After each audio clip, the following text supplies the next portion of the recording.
안녕하세요 여러분들, 대치아이디어 입시연구소 김대표입니다. 오늘은 2022학년도 약대 입시 핵심 재정리 시간을 한번 가져보도록 할게요. 여러분들이 약대에 대해 궁금증이 많기 때문에 똑같은 질문 또 하고 저는 똑같은 답변 또 하고 빙글빙글 돌아가는 이런 패턴들이 이어지고 있는데, 그래서 제가 여러분들의 질문을 바탕으로 PPT 자료를 한번 만들어 봤고요.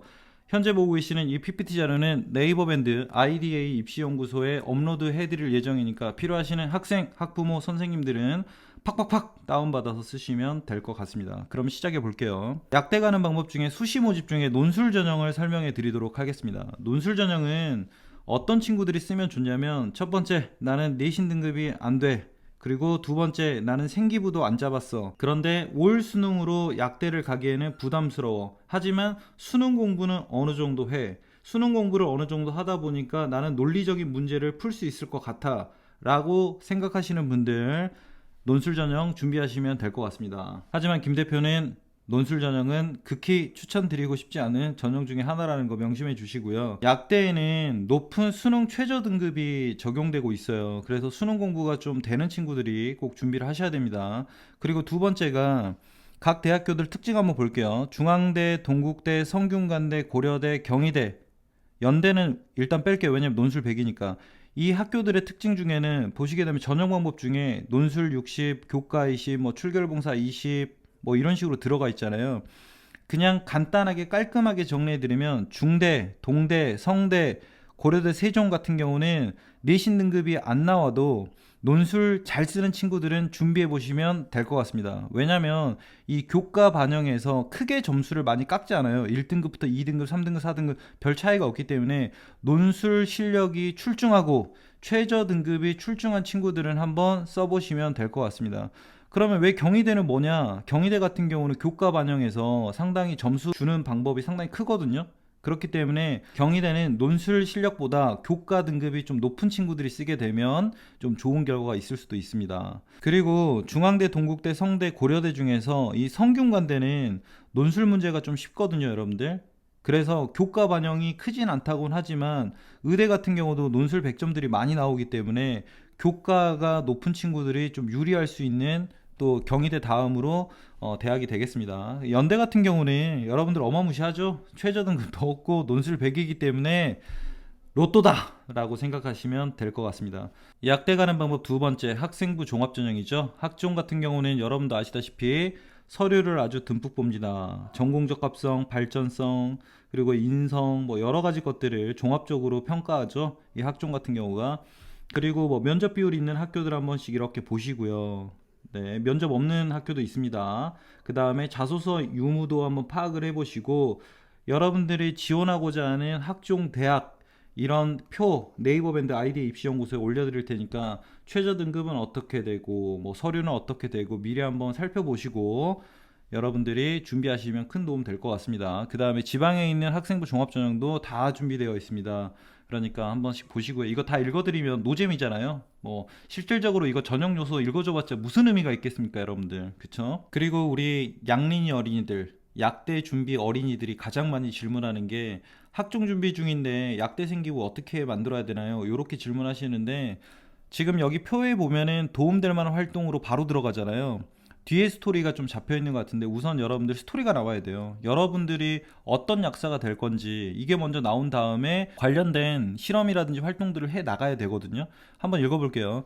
동아리 활동에서 실험을 한다면 약학은 물화생지 중 생명과 화학이 중요도가 높기 때문에 관련 실험을 해야 한다. 실험 제목, 카페인 추출 실험, 뭐 기본적인 실험이죠. 비타민C 적정 실험, 그 다음에 아스피린 합성 실험, 그 다음에 닭 발생 실험 등 요 정도는 기본 중에 기본이기 때문에 안 하신 분들은 꼭 한번 실험을 하시고 생기부에 녹이시는 게 좋다고 생각됩니다. 이거보다도 더 고난이도들 많이 들어가야 돼요. 학종에서 서류 잘 만드시려면. 근데 고난이도 들어가시기 전에 요 정도 기본적인 실험들은 꼭 해서 생기부에 반영하자, 이런 겁니다. 독서 같은 경우도 여러분들 이 책 중에서 읽어보신 분들이 있겠죠. 뭐 캠벨의 생명과학, 그 다음에 줌달의 일반화학, 약학 입문, 약사가 말하는 약사, 그 다음에 MT 약학, 위대하고 위험한 양리학이, 생명과 약의 연결고리, 그 외에 인성 관련 독서들도 하셔야 됩니다. 우선 요 정도의 책들이 어려울 수도 있지만 약사 되시려면 요 정도는 읽으셔야죠. 그리고 약대 생기부 잘 만드는 방법, 스토리 잡는 예시. 여러분들 위아래 PPT가 바뀌었죠. 스토리를 먼저 잡아야 이 스토리를 바탕으로 어떤 활동, 어떤 보고서, 어떤 실험, 그리고 마인드맵을 통해 가지고 깊이 있는 전공적 합성, 이렇게 점진적으로 발전할 수가 있는데, 스토리가 안 잡히게 되면은 좋은 생기부로 갈 수가 없다는 것을 명심하셔야 됩니다. 예시를 한번 들어드릴게요. 연구개발자 분야에서는 환경이 오염되어 기후변화가 심각한 요즘, 이전에 없던 새로운 바이러스와 같은 질병들이 계속 발생하면서 사람들을 질병으로부터 구하기 위한 신약 개발을 하고 싶다. 양린이 어린이들이 가장 많이 쓰시는 신약 개발자 스토리가 되겠습니다. 여러분들, 이런 식으로 좀 눈에 보이는 뻔한 스토리는 제가 봤을 때 크게 좋은 생기부가 될 수가 없어요. 여러분들의 진짜 진심에 우러나오는 경험, 내가 왜 약대를 통해서 어떤 꿈을 이루려고 하는 근본적인 목표, 이런 것들이 있어야 좋은 스토리가 될 수가 있겠죠. 약사들이 약만 제조하는 일만 한다고 생각을 하시는데, 이렇게 대검 마약 감식 요원들도 있어요. 그리고 특허청에서도 일도 하고. 대검 마약 감식 요원 볼게요. 최근 청소년들에게까지 파고든 마약류의 감식 및 조사를 통해 청소년들이 마약의 위험으로부터 벗어나도록 도와주고, 마약 청정국인 우리나라에서 마약을 퇴치하는 데 큰 기여를 하고 싶다. 요것도, 요런 것들도 여러분들, 여러분하고 경험과 여러분들의 어떤 진정성 있는 것들이 맞지 않으면 스토리는 의미가 없습니다. 그리고 특허청 한번 볼게요. 우리나라 제약회사에서 열심히 개발한 신약을 외국에 빼앗기지 않기 위해 특허팀의 약사가 되어 자사 특허를 방어하거나 타사 특허 공격에 필요한 정보를 제공하며 국내 제약 산업 발전을 위해 일하고 싶다. 요런 스토리들 그냥 예시기 때문에 요거 가지고 또 만드시거나 요러시면 안 됩니다, 여러분들. 그 다음 페이지 한번 볼까요? 약대 생기부 잘 만드는 방법, 생기부에 올린 발표 주제. 이게 가장 힘드시죠. 도대체 어떤 방향으로 가야 될지 막막하신 분들 요 부분 잘 들으십시오. 우선은 스토리가 이렇게 나와야겠죠. 보시면 약국약사, 병원약사, 제약회사는 국내가 있고 또 다국적 제약회사가 있고, 뭐 공직약사, 식약청에서 근무할 수도 있고 뭐 특허청에서 근무할 수도 있습니다. 이런 주제를 바탕으로 여러분들이 발표 주제를 정할 수가 있어요. 그리고 두 번째가 이런 발표 주제를 과목과 연계해서 하실 수도 있어요.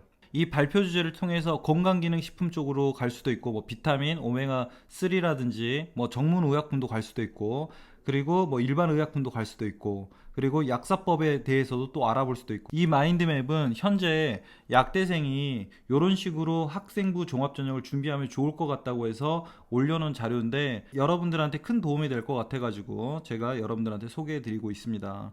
이런 식으로 학생부 학종을 좀 만들면 좋을 것 같고요. 그리고 또 약대 가는 방법, 학생부 교과 전형 있죠. 요즘에 핫한 전형인데, 일단은 여러분도 아시다시피 교과 100, 교과 100, 교과 내신 등급이 매우 좋아야 합니다. 그리고 또 일부 대학에서는 면접도 이렇게 보고 있죠. 가장 또 여러분들의 발목을 잡을 수능 최저 기준도 이렇게 준비되어 있기 때문에, 여러분들이 어떤 대학을 나는 준비를 해야 될까 지금 현재 계획을 세우시는 분들, 네이버 밴드 아이디 입시연구소에 올려드릴 테니까 다운받아서 한 번씩 공부하시면서 여러분들이 최저 등급이라든지 그 다음에 교과는 몇 프로 보는지 이런 거 확인하시면 될 것 같습니다. 그 다음에 지방대 이렇게 또 나와 있죠. 이거 다 읽어드리면 노잼이니까 제가 넘어가도록 할게요. 그리고 지역인재 전형, 이것도 한번 보시면 될 것 같고, 자, 약대 정시 모집도 핫하죠, 여러분들. 한번 읽어드릴게요. 약대 정시 모집은 647명입니다. 가군에서 323명을 뽑고 나군에서 264명, 다군은 60명을 선발합니다. 여러분들이 이 PPT 자료 딱 이렇게 보시면서 정시 전형에서는 어떤 식으로 수능 영역별 반영 비율도 한번 보시고, 수능 활용 점수는 표준 점수인지 100분인지 아니면 표준 점수와 100분위를 같이 보는지 이렇게 한번 살펴보시면 도움이 될 것 같고요.